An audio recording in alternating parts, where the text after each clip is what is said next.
En quelques mots, les cryptos sont des actifs numériques qui reposent sur la technologie de la blockchain. Il en existe plein, plus de 16 000, avec des fonctionnements divers et de plus en plus complexes.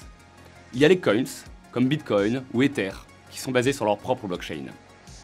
Il y a également de multiples sortes de tokens, des jetons numériques et émis en général par l'intermédiaire d'applications, et dont font par exemple partie les NFT.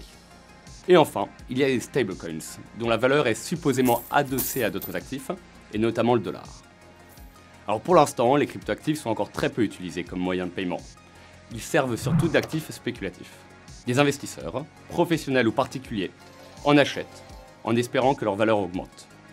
Cette demande croissante, favorisée par un contexte de forte liquidité disponible ainsi que le développement de toute une gamme de produits financiers associés, a soutenu l'augmentation des cours. Et puis les cryptos sont au cœur de la finance décentralisée, la DeFi, qui offre plein de perspectives liées à la désintermédiation. Plus de rapidité, plus d'efficacité, moins de coûts.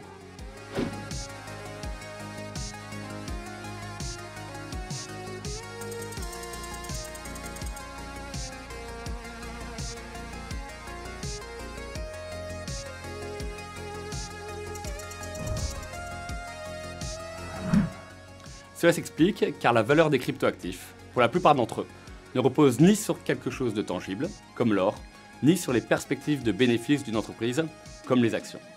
Leur valeur est donc extrêmement volatile. Les cryptoactifs ont donc été particulièrement affectés par le durcissement des politiques monétaires engagées depuis plusieurs mois. Les investisseurs se sont en effet tournés vers des actifs moins risqués dans le contexte d'augmentation des taux d'intérêt. Alors d'autres facteurs techniques permettent également d'expliquer cette chute, et notamment l'instauration de réglementations défavorables dans des pays comme la Chine ou la Russie.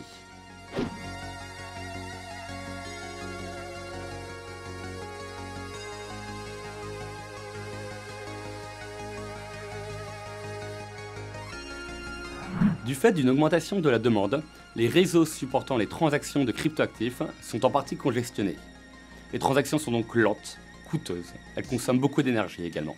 Ensuite, les cryptos impliquent de nombreux risques pour les investisseurs, en raison des multiples fraudes, de la complexité de l'écosystème et du manque de maturité technologique de certains.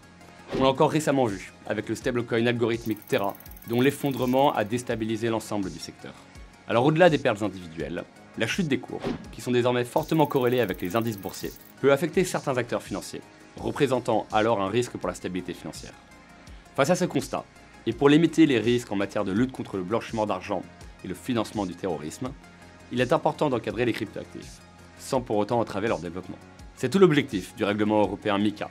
Voté lors de la présidence française de l'Union européenne, il permet notamment de réguler les stablecoins et plus largement d'encadrer l'activité des prestataires de services de cryptoactifs. L'objectif est de renforcer la soutenabilité du secteur et de favoriser l'émergence d'un écosystème sain en Europe.